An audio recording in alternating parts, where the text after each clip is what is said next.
Defence Minister Thandi Modise says while last night's hostage drama was serious, they did not feel unsafe or threatened.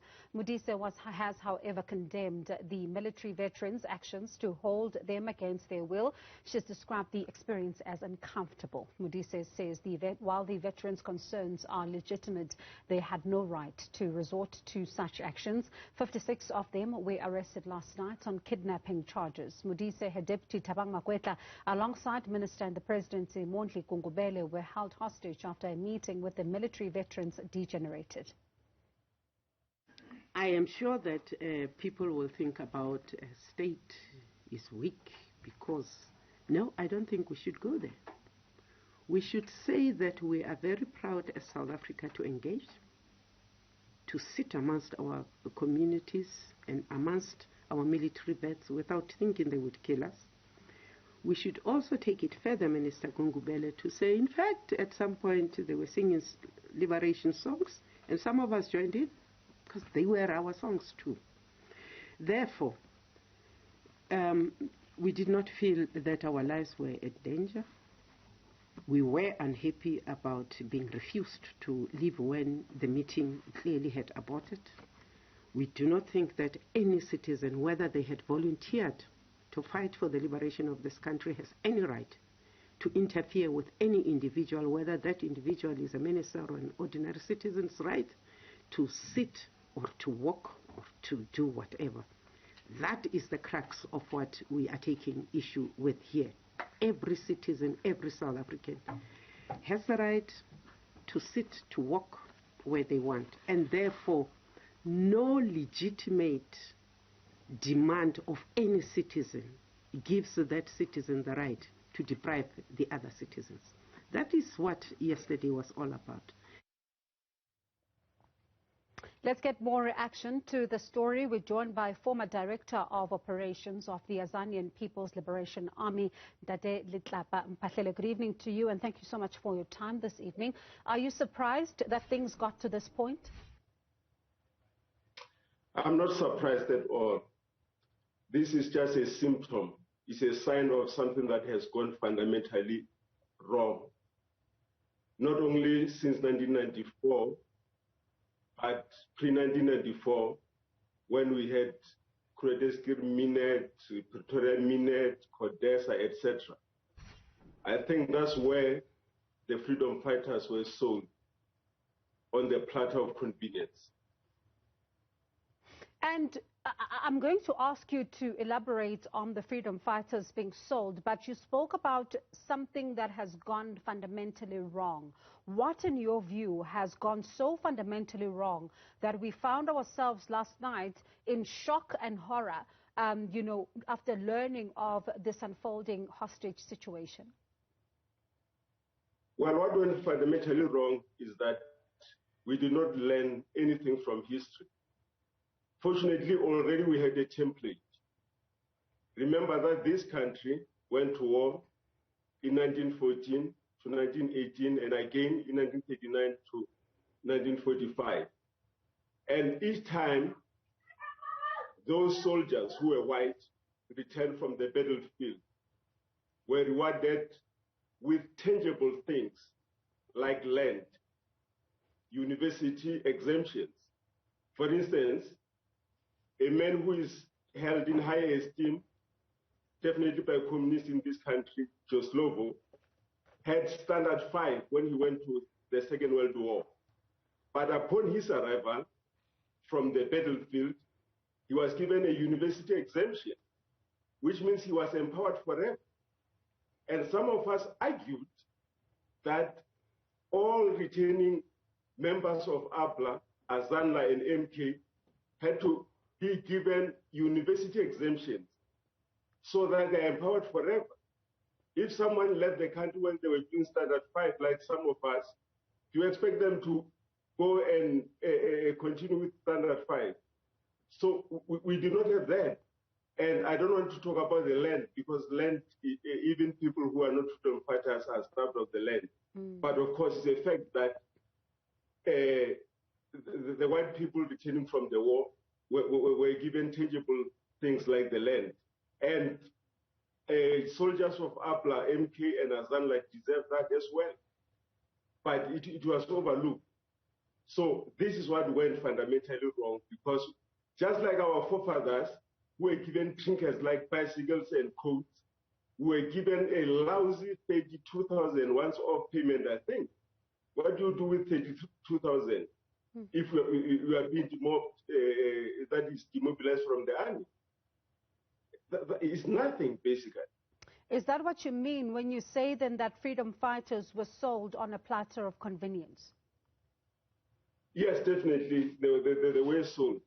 And I don't understand this, because when you speak to people like Comrade Modise, Comrade Makwetla, and many others, I mean, from President Nelson Mandela and Minister Joe Modise, to the present President, Cyril Ramaphosa, to Minister of Defense, Thandi Modise, when you speak to them, they understand that this won't fly. This is just it's an insult, basically. And remember, we are not only talking about people who are dying in destitute. We are talking about people, some of whom are still in prison, as I'm speaking to you. Some of us were in prison, and of course, we are not released by the government. It's just that the court withdrew charges personally against me. But this government was not there. The executive was not there to argue the case that these people are freedom fighters. So really, one has to appreciate the anger that some of us have when we see how we're being treated, and we compare the treatment that we're getting with the treatment that other fighters in the same country, when they return from battlefield, they were rewarded with changeable things. And it's so easy, relatively easy, I must say, to attend to the plight of the veterans, because they don't grow in numbers, unlike university students or kids at the crèche. Because if one fighter or veteran dies, it's one less. They don't go around recruiting, but still they are treated with disdain and disrespect. Letlapa, Mphahlele, sorry, where do you think things are falling short? Because the plight of MK veterans is not a new thing. We've been hearing about it over the years, and there's also even been, cries from them to say that they even want houses. They want to be able to, live better lives with their families. Fast forward to where we are finding ourselves today. I mean, where do you think for you things are falling short for them to get their concerns to be addressed? Well, let me tell you that the plight of MK cadres is less compared to the plight of the Azanian People's Liberation Army cadres. At least MK cadres are marching, but APLA cadres, some of them are in prison as I'm talking to you. Some of them are wearing tags around their legs to monitor their movements wherever they go. Some of them cannot even have visa because they have the label of a terrorist in some countries, of course. Now, if you look at that, you find that in comparison, APLA is suffering more than MK. But of course, we have to have a united front to approach these things. And of course, that ex-combatants are looking for houses. For me, I say it's a compromise. We must go for the land. Because descendants of settlers were rewarded with the land. And the descendants of Shaka, Esikukuni Mushweshwe, are rewarded with 30 pieces of silver and RTP houses. That is unfair.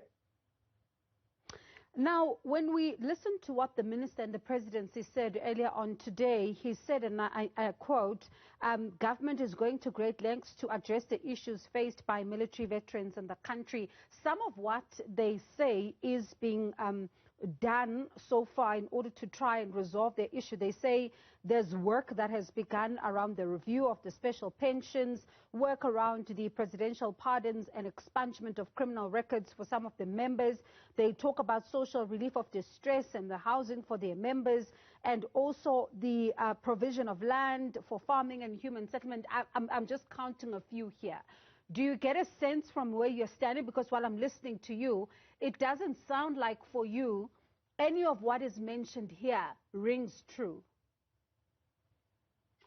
Well, this song, we have heard it over and over again, like a stuck record.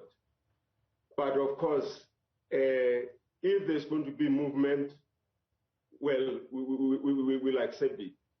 But the tragedy of the whole thing is that these people are frail, these people are dying, these people are mentally deranged. By the time that manna falls from Tshwane or from Pretoria, some of them would be in tombs. So if there's anything that has to be fast-tracked, that is the health of the ex-fighters, of the veterans, because they are not eternal. They are dying in destitute. They are rotting in prison. And just imagine, that's why sometimes I say this is a mockery of the freedom. This is a real banana republic. 30 years after the so-called freedom, we are still grappling with this thing. We are not serious. When you look at what is also maybe possibly making the situation worse is exactly what you're talking about, that it's been over 2 decades, nothing is being done, and it doesn't look like anything is being finalized there. Do you get a sense that for them, especially because when I was listening to some of the videos yesterday that were coming out from there, they heard saying, you are living nice lives, niphila kamnandi la, and thina siyahlupheka. Give us what belongs to us, and then so we can all just part ways. Because it sounded to me like they're saying, you are looking after yourselves, but also not looking after us. And that could also potentially be worsening the situation, because a lot of them are not even having jobs within the very government that they so fought for. Well, surely they're spot on. Because remember, that's why they were singing the same songs, because these people were in the trenches together. They used to share a bar of soap, the whole platoon. But now all of a sudden, some are living in El Dorados, are living in a semi-heaven, and others are living in squalor. They're living in squatter camps. So, yes, it's a genuine cry for help. And personally, I understand their cries. And, well, incidentally, I sat with Deputy Minister Thaba Makwetla, and I've exchanged, the thoughts with Minister Thandi Modise, but before she became Minister of Defense. And we served in the Portfolio Committee for Defense and Military Veterans.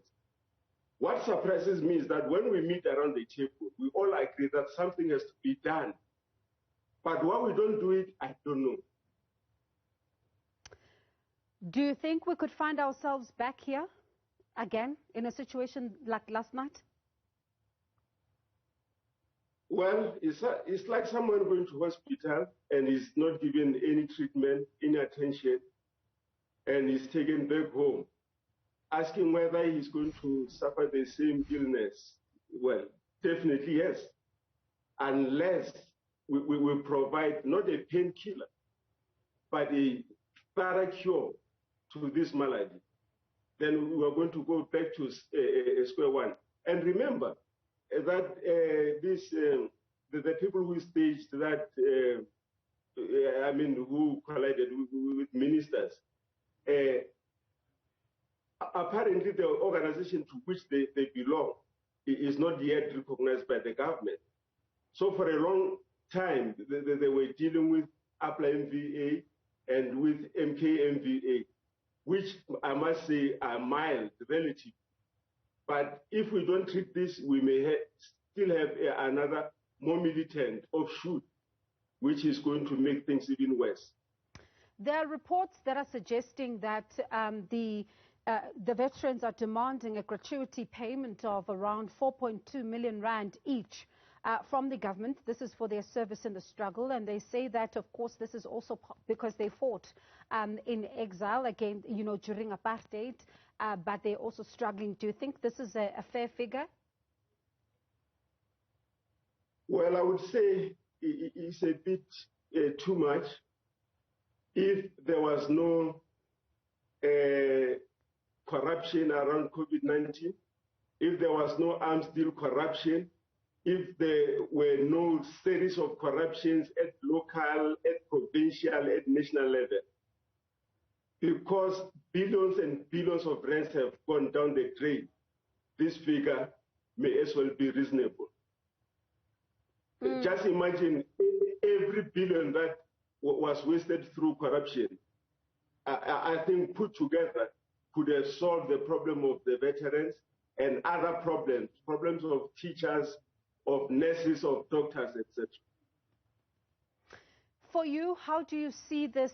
What would your advice be to government to try and resolve the situation? Because, as you rightfully say, symptoms were treated with a painkiller, but nothing about the actual problem. How would you advise the ministers and the deputy president, who's been tasked with ensuring that their needs are met, to deal with this so we don't find ourselves back here again? First, I must commend the presidency for taking the initiative of presidential task team. That is highly commendable. But the genuine and the legitimate representatives of the military veterans, like APLA MVA, Azanian MVA, MKMVA, and others, should be engaged with respect. And what I've observed is that the government just comes, with something that is cooked and serve it without seeking the opinion of the veterans themselves. Just before I came to the air, I had to seek some counsel from my leaders in the APLA Military Veterans Association, and they told me how the government is not listening to them. For instance, if someone was working with APLA underground, it's not for the government to come with silly question, how to dismantle an AK-47. I mean, we had soldiers who did not even know how AK-47 looked like, but they sacrificed all because they were harboring cadres. They were taking cadres out of the country and accepting them and sacrificing their meager resources. So the definition of who was APLA will get it from the APLA people. The definition of who was MK will get it from the MK people, not for the government to come with their template and impose it on military veteran associations. All right, thank you so much for your time, Mphahlele. We certainly do appreciate it. That was the former Director of Operations of the Azanian People's Liberation Army, Letlapa Mphahlele.